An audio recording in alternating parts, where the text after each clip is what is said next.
All right. What's up, guys? How's it going?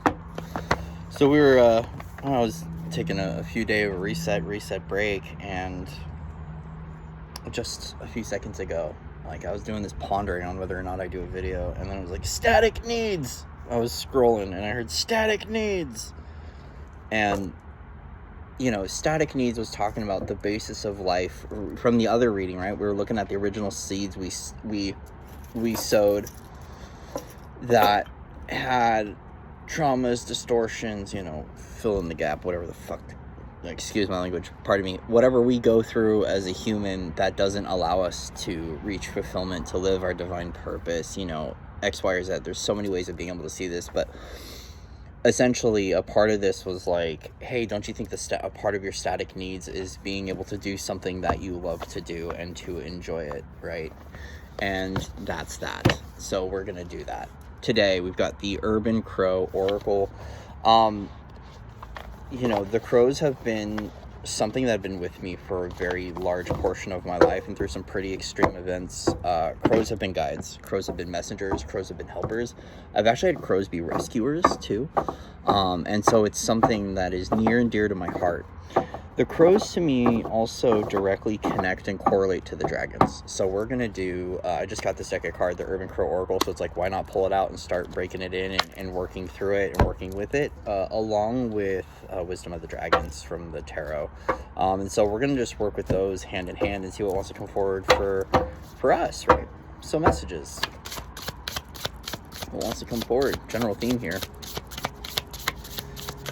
General theme, the outlook. Oh, grief, right? So this is a part of us being able to feel fully some sort of loss, some sort of impairment. Something has occurred in regards to our own journey that we are down and out about. This is a part of you being able to let go. This is very much so bringing to me Five of Cups energy, though, which is that moment to let go, that moment to allow for release to occur, but then to pop back into your alignment, right? Like, to not stay there. There's a part of this that as we grieve, sometimes if it turns into self-hatred or negative self-talk or something where it becomes too consuming, this is when grief can start to become depression, which can become suffering. Either way, this is allowing you to feel fully that which you need to let go of, that which is a part of your purge. This is you letting go of a limitation or an obstacle. Especially in regards to others, I want to say community and tribe. This might actually even be you grieving an aspect of self, something that no longer serves, something that has held you back, especially if it's something from childhood, something in regards to your friendships, okay? Grieving. All right, so from Dragon, a lot of water energy here. Dragons, clarity, please. Clarifiers on this grief.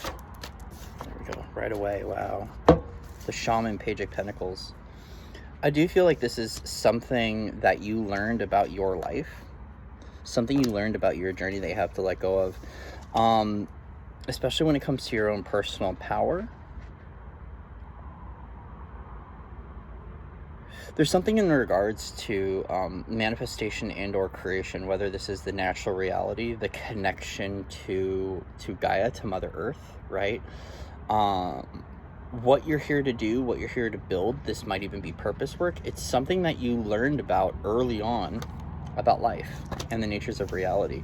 So this is really interesting. This is actually coming back into you. This is those back to feeling those original seeds. So, this goes right back to where we're at with Brome, right? And that energy is that when we say we want to purge what these experiences are, this is about being able to face the feeling fully over things that we've intended for, things that we've manifested, like things that just kind of like, I guess, aren't meant to be in this lifetime, or are things that you need to make sure that when it comes to resourcefully, that you're not limiting yourself with, especially ideas about life, ideas about reality, the way you create.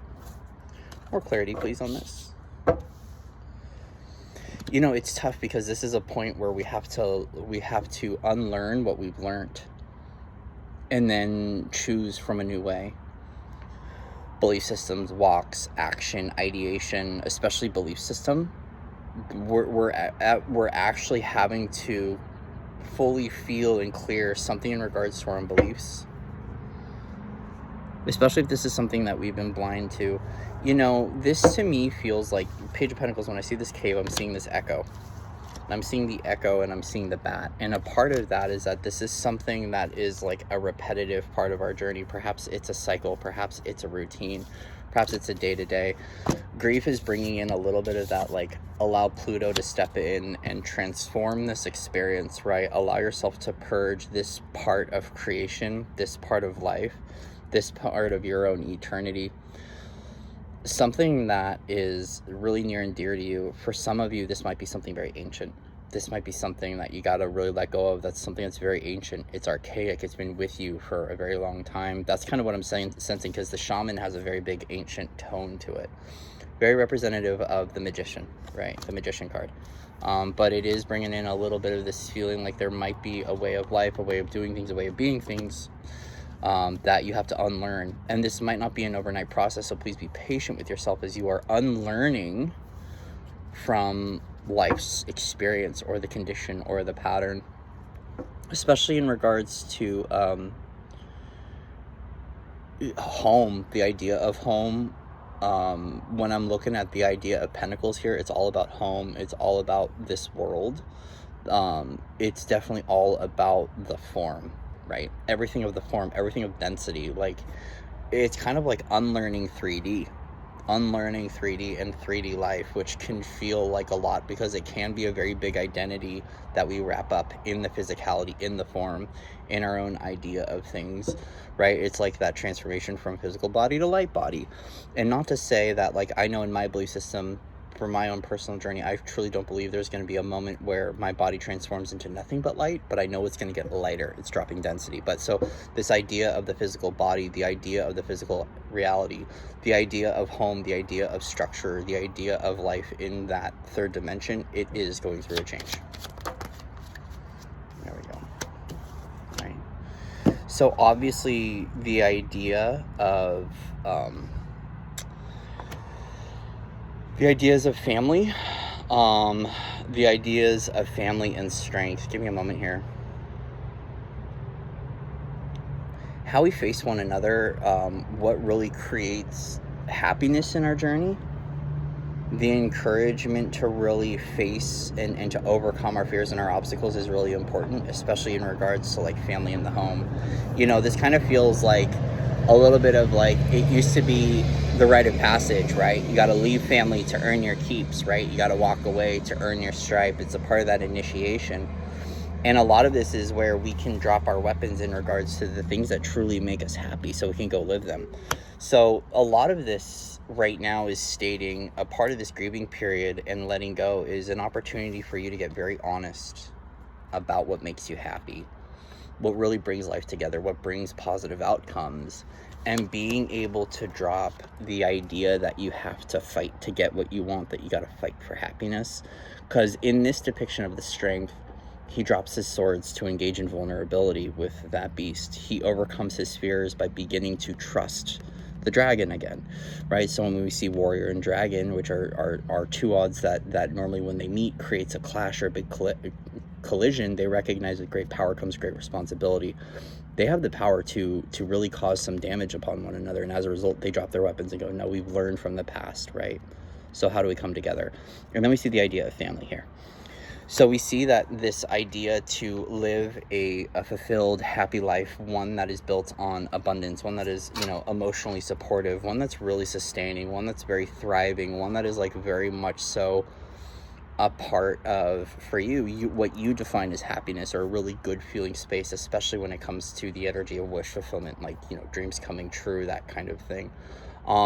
Is that, are you willing to get out of your own way to be able to receive your happy place, not defined based upon what others want, but defined by what you know is necessary in this journey to get to where you need to go.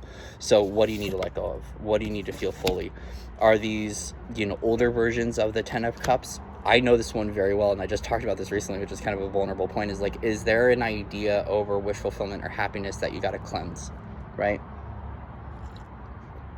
I know for myself, I had a really wonderful conversation with a sister of mine. I'm not going to mention her name on here for the sake of autonomy, but But essentially she said, Corey, what really created what she wanted, right, growing up, was she wanted just a family, she wanted a husband, she wanted kids, she wanted a home, and she just wanted that normal life. And I very much so resonate with what that feels like. But there was these overlays of things that became really important to me over time. A part of this is like, when the Grail story ignites, it's like, oh, I got to find my perfect counterpart, and I got to live my soul purpose, and I got to do this mission, and I got to go around the world and do these things, and this humanitarian, all these really big, nice things, which doesn't always mean that that's not going to happen.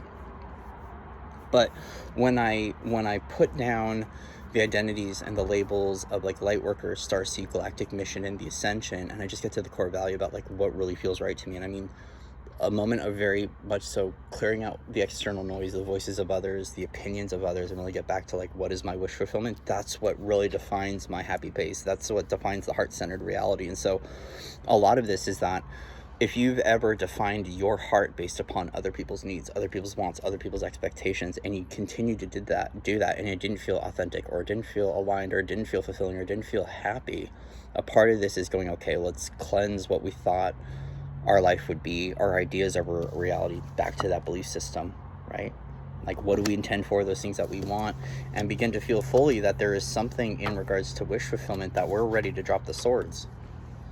There's something empowering about our dreams coming true that is very much so, it's about you.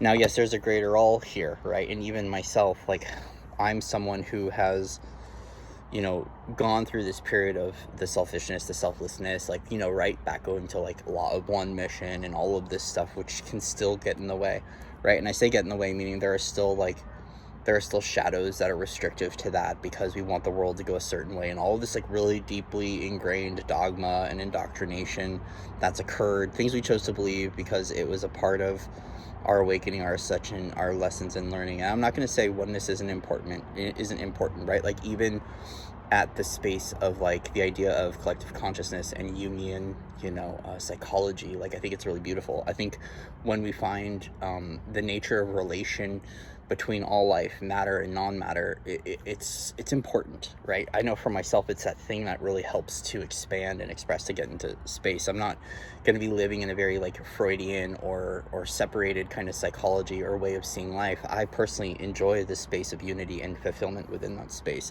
But then when we set aside what everyone else thinks about us, when we set aside the wandering eyes or the opinions of others, it's like, what do you want to do?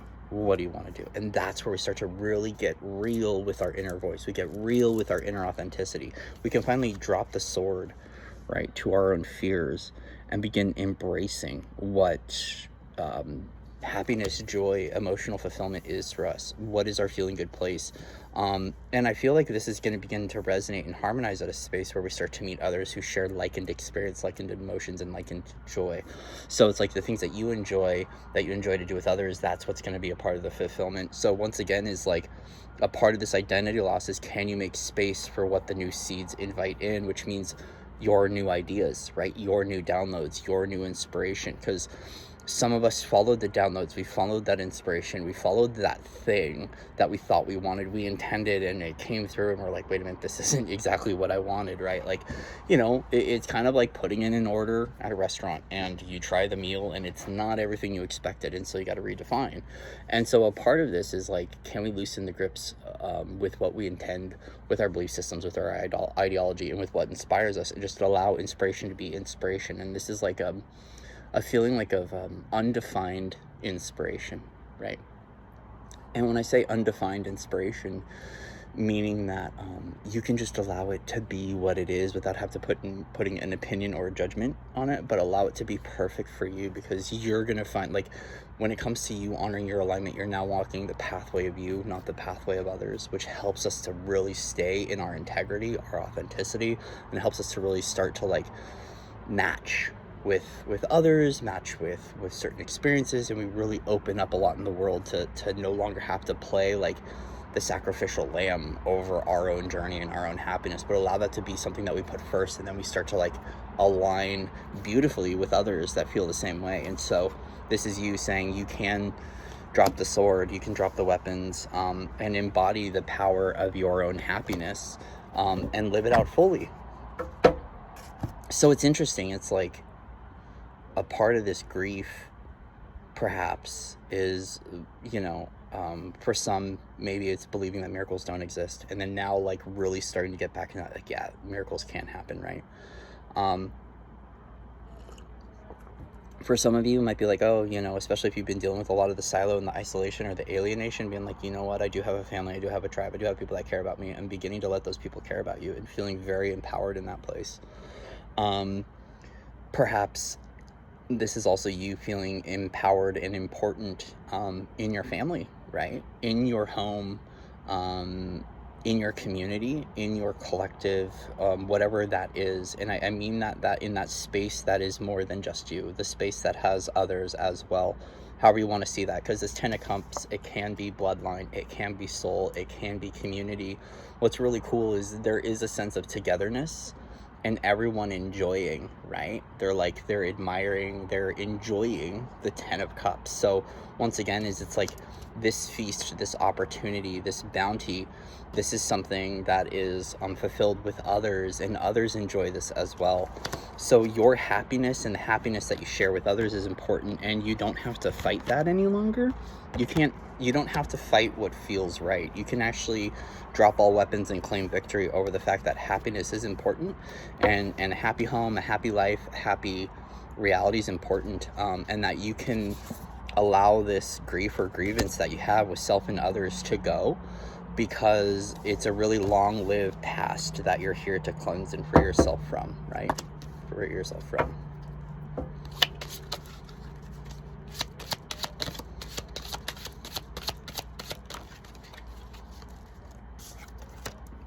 There we go. This revelation is the thing that strips away the veils, the Tower. Like, this is that purification. So it's like there's that moment in which you go, yep, all right, yeah, this makes sense. I can drop the sword. And what happens is the energy of the Phoenix comes in, and it begins the process of disassembling. The universe is working in your favor. The one thing I like about the Tower energy is that it is something that some of us don't expect. I guess the idea here, and this is the thing that I'm seeing, is some people, we choose to, how do I say this? In certain depictions of reality, people will see certain ideologies as things that have imprisonments, Eight of Swords energy built within them.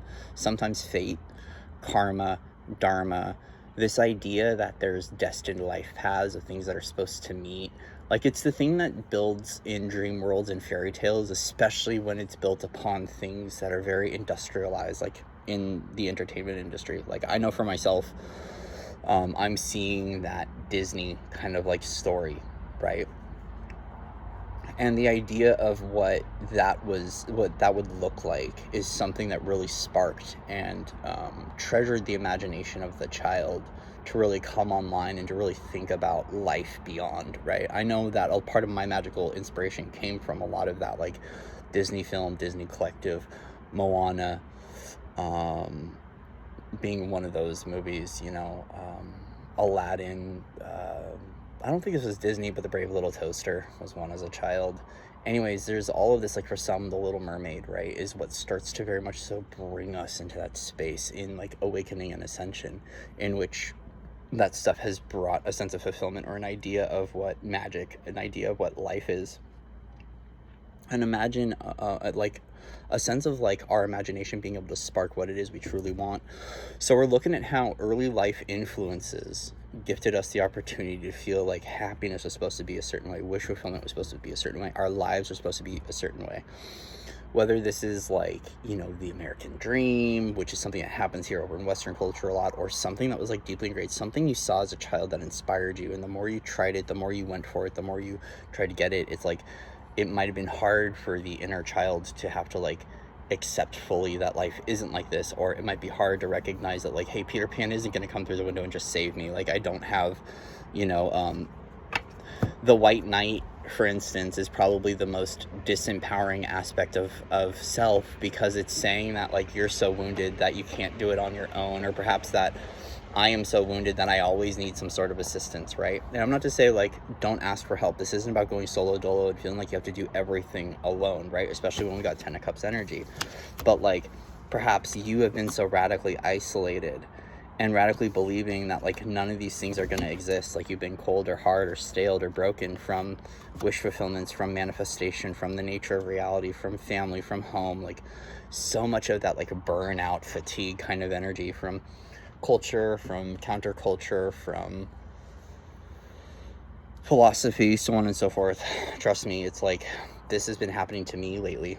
And this is me, like, as I'm dialoguing more with my inner child, I'm seeing how much like my grandfather energy and like my elder energy and my ancient energy is like, when does the child return? Right? Like, when does the happy times come back? Because I do know there are greater purge cycles that I've been in that have lasted a few years, in which more of my days are sad, they're shadow purge, they're transcendent, they're identity lost, they're like nervous system going through fuckery, it's like bodies hurting, you know, don't trust anyone, echo chambers, loud voices, the void, and it's like, and it's like, at what level does joy return, right? And I know even my own people at times probably want to shake me awake and be like, get out of it, but there are these bigger purge cycles that are occurring. And so the tower is saying that as soon as we recognize that we can drop our weapons, right, of how we meet life, how we meet our journey, how we meet our bigger fears, or how we meet our bigger obstacles, that we don't have to fight them, but we can begin to work with them so we can transmute or alchemize or transfigure this experience to turn it into something that is light, something that is beneficial, something that is healthy for us, where these things can become our greater strengths, right? We can feel empowered by our journey. That if you followed, you know, the Star Wars journey with, you know, Joseph Campbell and the hero of 1,000 faces, this kind of like archetypal journey of going into the cave, meet the monster, come back outside, what did you gain, what did you earn? Very similar to like Coco, right? Like that was another movie. Coco, go into the underworld, right? Get the guitar, play the music, come back up, right? Like all of this Dante's Inferno, and very much so entertainment industry style of living life is like, now that you've gone through all these trials and tribulations and you've met all of these aspects of self and shadows or bigger fears, is can you now begin to embrace the power of connection with self and the bigger obstacles you've had to overcome and the things you have to continue to face to be able to live your most perfect dream life, or to enjoy your life. And the universe is saying, create that space, because right now it's happening, right? That this kind of trial by fire energy, this deconstruction is a part of saying we're getting it out of the way, right? Like this is gonna happen. This is like, this cycle right now is a part of the purge. It's a part of the detox. This is like a part of the creation of space. And like, it's interesting because even the tower for myself goes, oh shit, well, what does this bring up? Well, that's your ego and worry. Be okay. Like, I mean, I don't want to discount what you are going through in regards to worry or concern, but like, when you go there, be like, you know what, I'm gonna be okay, right? Like everything's gonna be all right. Rockabye, right? Like everything is gonna be all right. Like singing yourself that lullaby. Allow your inner child to like embrace fully what it's feeling. This bird is just like singing a song. It's like, allow nature to play its course, whatever it is. Because at the end of the day, this 10 of Cups energy, I feel like collectively is extremely important. Because when it says get to your happy place, I'm not saying, and by the way, I'm not talking down on anyone, because I'm not saying like, for me, your happy place isn't like an imagination station. It's not a Zoloft commercial, right? Like your happy place is that place of really tuned in, feeling good about yourself and how you choose to live that. It's like the 10 of Cups, your 10 of Cups isn't my story, it's your story. 10 of Cups is entirely you. It's not me. I have my own 10 of Cups and you have yours, right? So there is this sense that like everyone can partake in their own wish fulfillment, in their own archetypal story of what the 10 of Cups represents to them. They don't have to fight that longer. Like they can embrace that aspect of themselves fully and allow the universe to create space for that to happen. Allowing the universe to deconstruct that which no longer serves, to create that space. Tower energy is like, it's always been seen to me as universe steps in, divine intervention, and not just like human battling. It's like, it's allowing soul in to do what it needs to do. So the tower is saying, make that space. That space is occurring. Death energy is in which we start to make conscious choice over what this is. This tower energy is like, just surrender to what this is. Surrender to the purge. Surrender to the process. Surrender to the deconstruction, because castles made of sand, right? Castles made of sand. They sometimes do not stand the tests of time and the tests of tide. So this is like allowing this to occur, because obviously this is something that has, this is something that has been intended for so long, that you've been grieving these intentions, right? And it's like, for myself, it's very much so been something that I'm reclaiming a sense of happiness within my journey, and recognizing the work I need to take to get there might not be easy. And a lot of this is like a lot more mantras, a lot more affirmations, a lot more reframes, a lot more study, a lot more like recognizing that the way I'm doing things isn't working. Like, this is making sure that like I can be okay saying that like, hey, the way I've been living life isn't healthy, or like, hey, the way I've been living life isn't turning out for the best. Like, yeah, I do need to create a change in my life, and I can do that, but I can also allow the universe in to create that movement for me as well. The tower's coming in. So the tower is saying, allow the universe in to deconstruct that which no longer serves. Surrender to the moment. Surrender to the highest. Surrender to your wish fulfillment. Surrender to your happiness. Surrender to your new story. Surrender to your new journey. Surrender to the new chapters. Like, surrender to the now, and just allow the limitations to cleanse from space, and then welcome in, encourage, and be curious with the sacred honor of knowing who you are within the new self, who you are within this new space, who you are with a fresh sense of identity and happiness from within that. And from the space of going, you know what, I'm grateful I got above that. I'm grateful that I now know how to tread water. I'm grateful that when it comes to sink or swim, that I am swimming. I'm grateful to know that like I can really go into the depths of my own X, Y, or Z, and I can come out the other side. I'm grateful that I can redefine my life. I'm grateful that I can be in this transformational emotional energy, that I can purge all this stuff that's like sticky and toxic and nasty, and like I can free myself so I can really step fully into that alignment that just like pings and resonates with every fiber of my being, that like I can ding the gong and follow the way, and that my heart can hear me, and I can hear my heart, and my heart is answering the call of what is coming forward for myself. Like, you can embody this most impressive badass warrior version of you, and you can take the steps to change.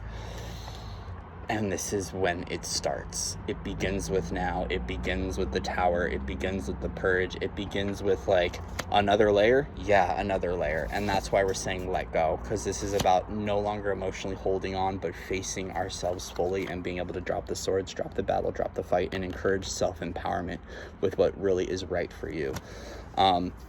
Doing right by you. Doing right by you, not by others. And then just going, you know what, universe? Let dragon in and do what it needs to do for my greater self, to step in and to return fully, right? This is a really good reading. It's a good reading, and I know it can come up with a lot, because it's like who we are, who are we on the other side of this experience. And I'll tell you this, if it's a redefined 10 of cups, if it's a refinement of happiness, if it's a refinement of goals, if it's like, hey, you came, you saw, you conquered, and now you're like, let's go try something different, this is all leading to a good place. I mean, for myself, if there was a moment for me to see the northern lights again from a fresh set of eyes and with the right people, I would do it for sure, right? Like, if I had that opportunity to go see the northern lights with my people and like not care about how it looks, not care about anything but just how it feels and how it resonates through every fiber of my being, and I follow that fully, heck yeah. But the thing is that wandering mind, that limiting self, that version of me is like, I can't, you're like, whatever, like honestly, it feels like there are better days ahead that are available for all of us. We just got to purge the not so good days, or where we're not choosing to like take action on those things that really do get us to better and better places. Like, the question is why aren't you living your life right now? Why aren't you doing those things? Everything that comes up to the surface are your excuses. Be accountable for your excuses and do what you can to get out of the way or to work with them. For myself, I have them. I have them as well, and I work with them. There's a lot of things I accept. There's a lot of things I'm not okay with in this world, but there's a lot of things that I can accept. So I can either kick, stomp, whine, and cry and continue to do that, or I can start to create some sort of healthy action to change that in my own journey. And sometimes this is about facing life in a completely new way. Drop the game. It's not enough, right? This is about us cleansing our veils to get back into the reason why we want what we want, we need what we need, what fulfillment creates for ourselves, right? What is our child, like addressing that child, addressing that like deeper inner core self that wants things a certain way or wants to do certain things. Get curious, ask those questions, cleanse, allow the universe in to just drop the veils and to bring in the clarity, and then rise back up as that really beautiful phoenix that you are, with this really healthy set of tools to know what you really want out of life so you can make it happen. The magic's in your hands, guys. Magic's in all of our hands, and we can make this happen. All right, love you guys. Thank you again for the like, shares, and subscribes. Really cool message, and we'll leave it there. All right, guys. So with that, I'll see you soon. Namaste.